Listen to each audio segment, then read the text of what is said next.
Kamusta guys? Yan. Maglilinis tayo ng panggilid ng MIUI 125. Nag-umpisa tayo dito sa clutch shoe. Papalitan na rin natin siya ng rubber dito sa loob. Yan guys, kalasin muna natin. Kung bago ka pa lang sa aking channel, paki-subscribe mo naman ako. Tsaka pakipindot mo na rin yung notification bell para lagi kayong updated sa aking mga video tutorial. Yan, sa mga solid subscriber ko, marami pong salamat. Yan guys, kalasin muna natin itong mga lock para makalas natin yung ating clutch shoe para mapalitan natin yung rubber sa loob.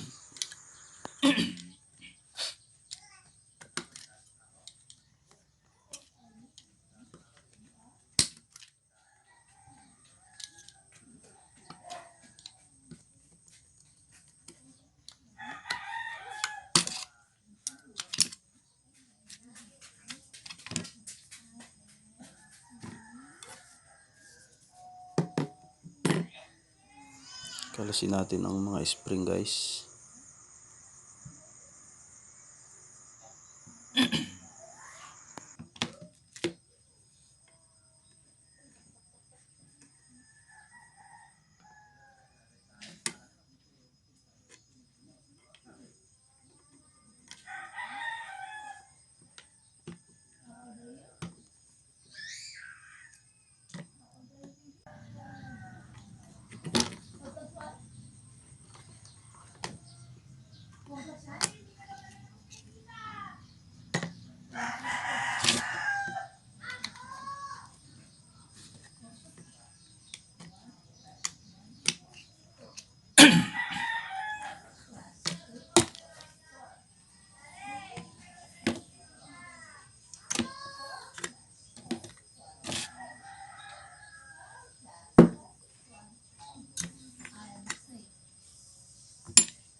Yan yung mga rubber nya, bali tatlo yan. Palitan na natin kasi medyo matigas na.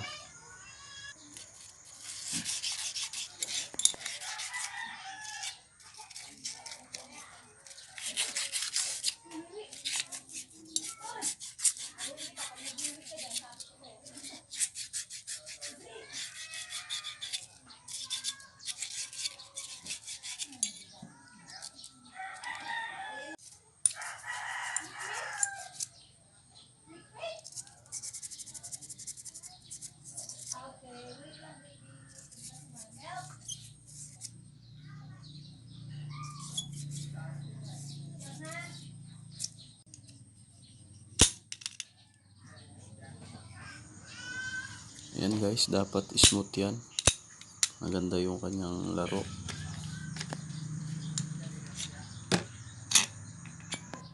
Yan, bago natin palitan ng rubber, sure muna nating malinis na para maganda yung performance ng ating clutch shoe kapag naikabit na natin.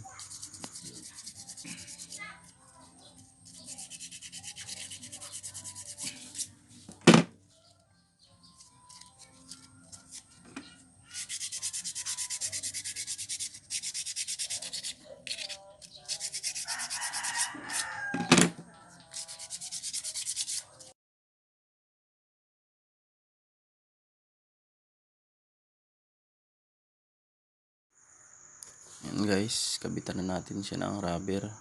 Bagong rubber guys. Genuine parts yan. Tsaka gamit tayo ng kaunting grasa.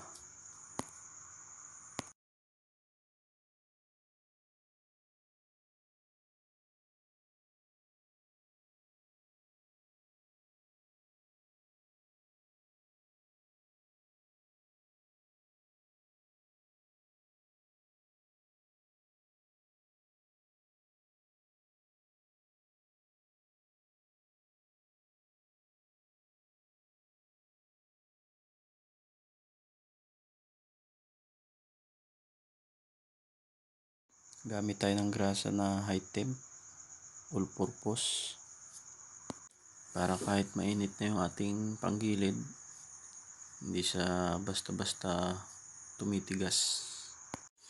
Yan guys, kabit na natin yung ating bagong rubber damper.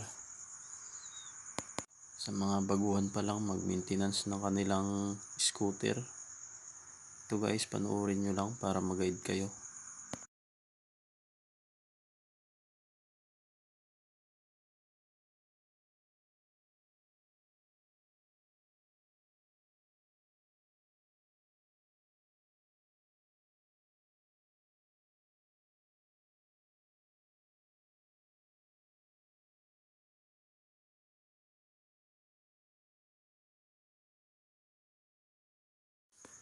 Sure lang natin na malinis na yung ating clutch shoe. Lagyan din natin siya ng kaunting grasa dito guys, para medyo madulas ang lapat sa rubber damper.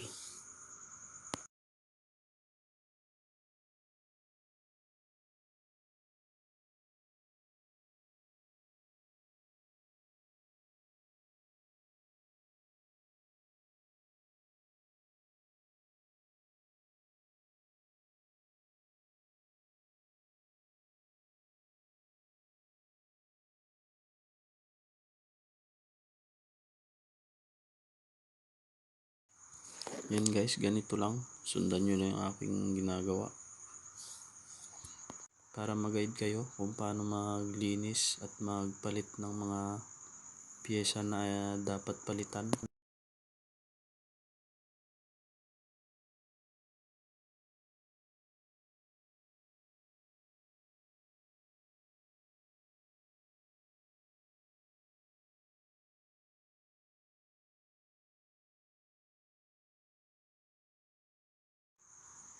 Make sure lang na hindi stuck up yung ating clutch shoe guys bago natin ikabit.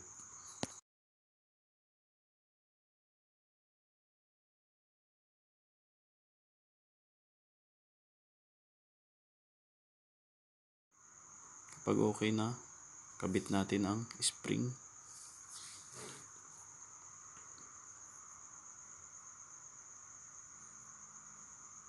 Kapag kabit ng spring, gamitan natin ng screw para hindi na tayo mahirapan. Mas okay kung may screw kayong maliit tsaka bilog yung dulo, mas maganda gamitin guys.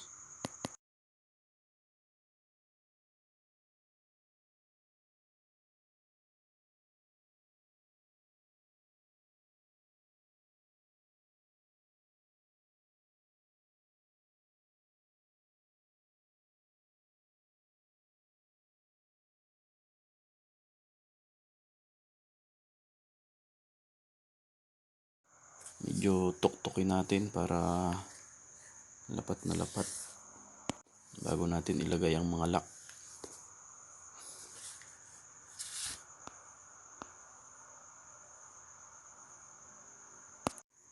Yan, naikabit na natin. Double check na lang guys na lapat na yung ating ginawa.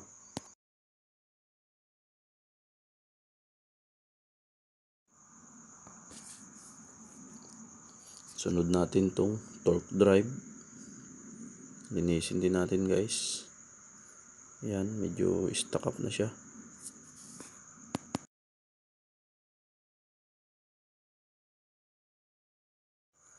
Gamit lang tayo ng kaunting gasolina para panghugas. Mas maganda guys kung may lahok na kaunting krudo para hindi madaling matuyo yung ating panghugas.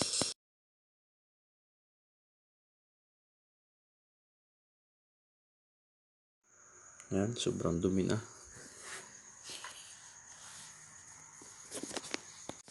Tanggalin natin tong tatlong slider dito sa gilid.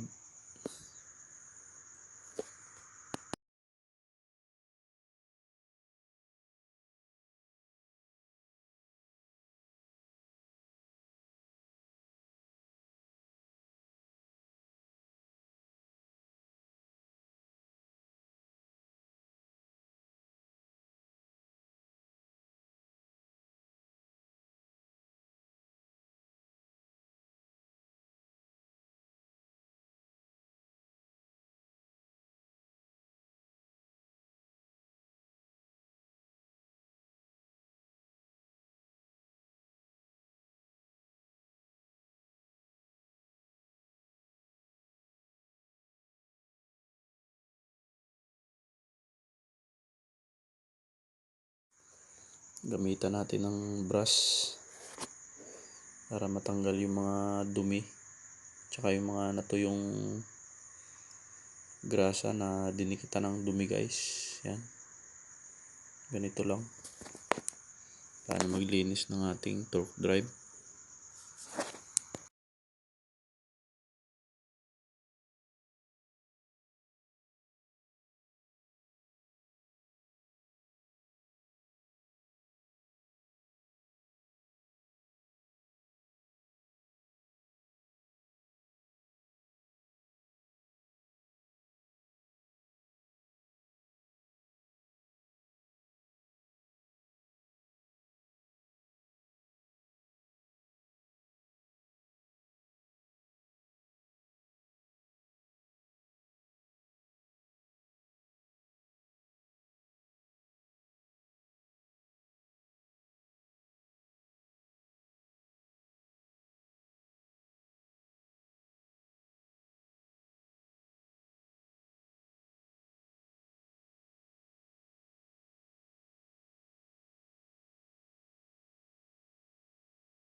Yun guys, sobrang dumi na. Check na rin natin yung dalawang bearing guys, yung stick bearing tsaka yung ball bearing dyan sa loob.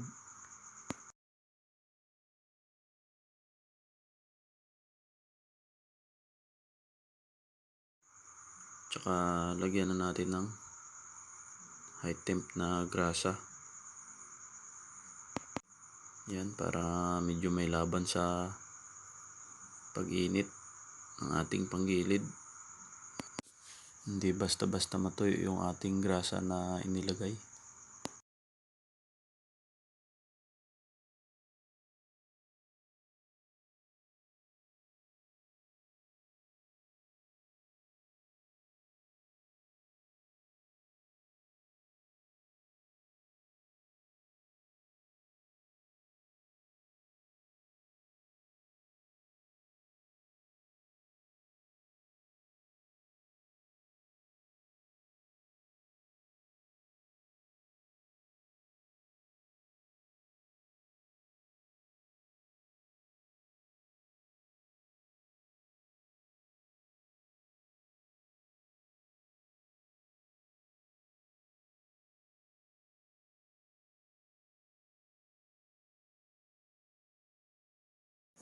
Yan guys, buuin na natin. Lagyan lang natin ng grasa.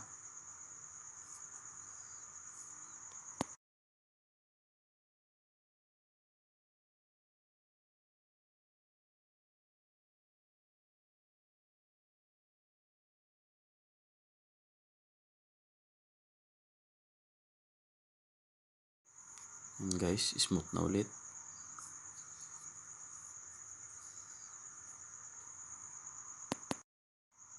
Hindi na stock up yung ating torque drive.